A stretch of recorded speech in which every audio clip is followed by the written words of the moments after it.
भारतीय राजनीति में और भारतीय राष्ट्रीय कांग्रेस के साथ हम लोगों का संबंध 100 साल से अधिक का है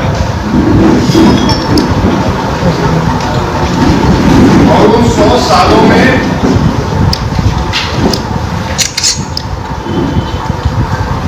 ये स्वाभाविक है कि पार्टी के जो नेता हैं उनसे भी रिश्ता रहा है, आज भी है।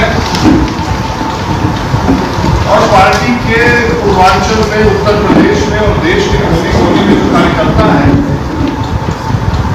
उन लोगों से भी पारिवारिक संबंध, पारिवारिक नाता हम लोगों का रहा है।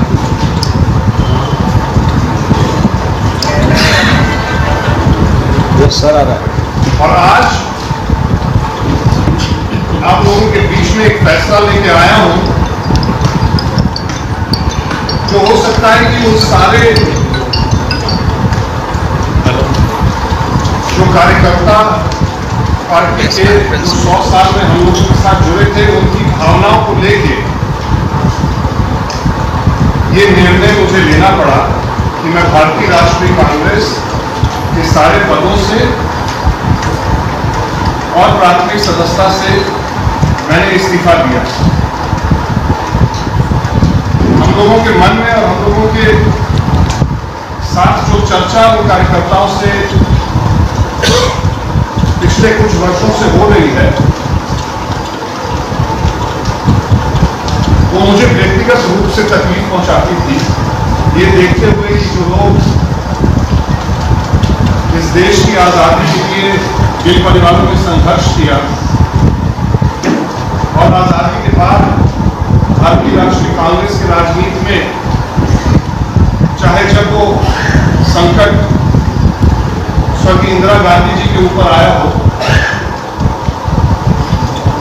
तो वो सारे कार्यकर्ता अपने घर परिवार, अपने व्यक्तिगत स्वार्थ न देखते हुए अपने आप को पार्टी के लिए समर्पित करते गए, पार्टी की हर एक लड़ाई लड़ते रहे। और आज पार्टी में उनको जब नजरअंदाज किया जा रहा है तो ये मुझे महसूस हुआ कि मुझे पद पे रहना और नेता बनने का कोई अधिकार नहीं मिलता है।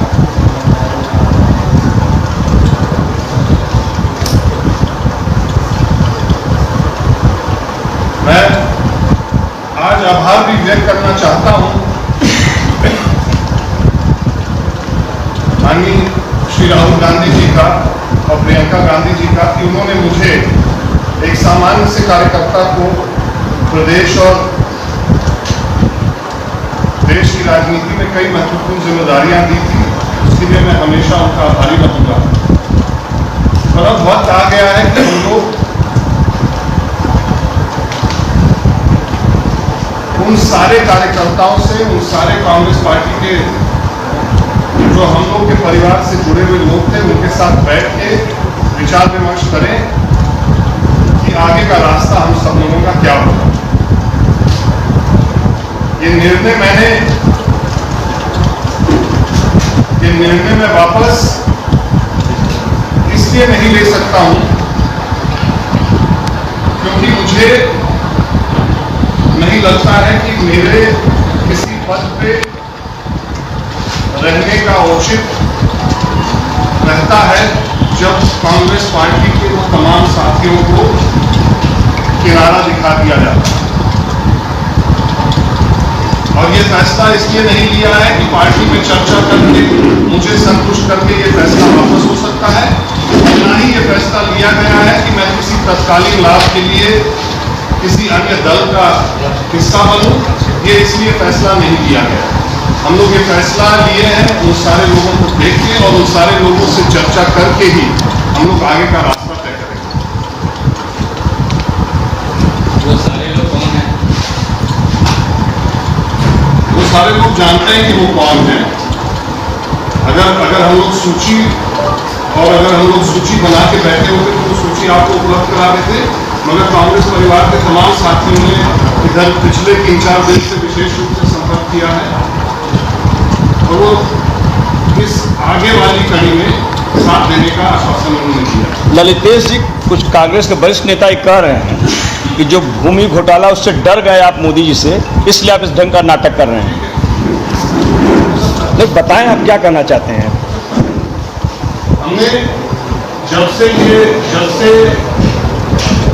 उत्तर प्रदेश सरकार ने यह आरोप लगाया है, तब से हम लोग इनसे कोर्ट में लड़ रहे हैं और ये मुझे उम्मीद है, ये विश्वास है देश की न्यायपालिका पे कि वो न्याय करेगी। मुझे उनसे कोई डर नहीं है।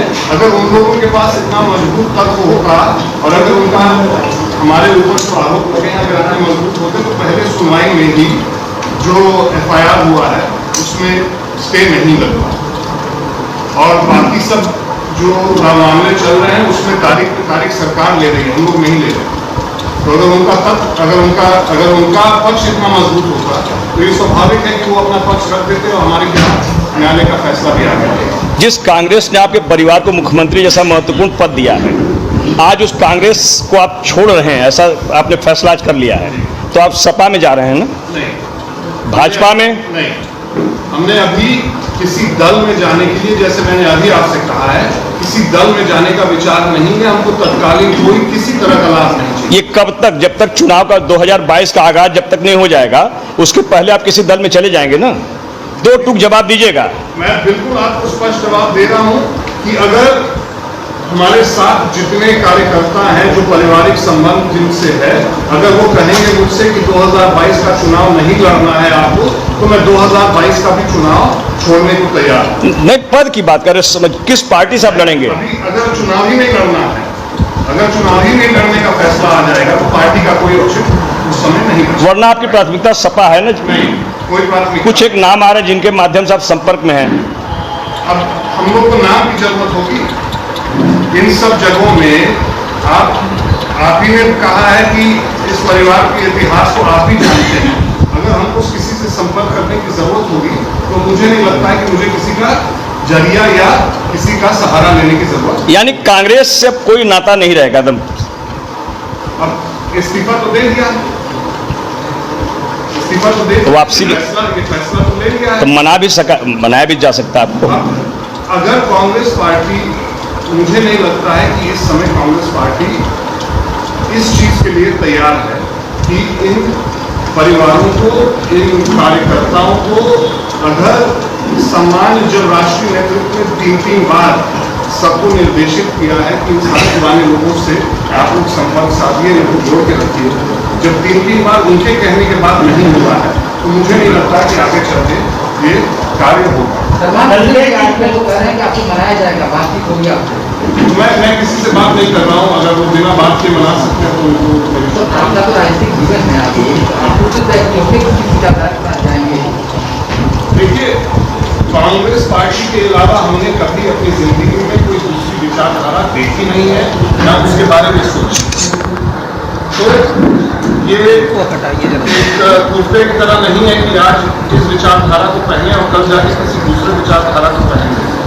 हमारे मन में और हमारे अंदर, और मुझे लगता है कि इस देश के आत्मा में कांग्रेस है और कांग्रेस की विचारधारा है हमारे अंदर। और अब परिस्थिति क्या बनती है, जरूरत क्या होता है समय का, उसको देखते हुए आपसे इसलिए कर रहा हूँ बीजेपी का काम करते हैं तो जाहिर सी बात है आप जो जितिन भाई का फैसला था उसके बारे में आप जितिन भाई नहीं, मैं बोल रहा हूँ राजनीतिक यात्रा आपको भी आगे जाने लगी, तो किसी ने घटक के साथ जाएंगे, अपना दल बनाएंगे, क्या कुछ सोचा है? जी, तो उसी पे हम लोग विचार करेंगे। अभी तक ये मौका नहीं मिल पाया है मुझे कि मैं उन सारे लोगों से बात भी करूँ। तो आने वाले दिन में उन सारे लोगों के साथ बैठ के बातचीत हम लोग करेंगे और जो फैसला लिया जाएगा वो आपके बीच में भी रखूंगा, क्योंकि इस समय मेरे पास कोई उसका जवाब नहीं। अगर आपको हमारा वीडियो पसंद आया है तो प्लीज़ लाइक कीजिए, सब्सक्राइब कीजिए और बेल आइकन की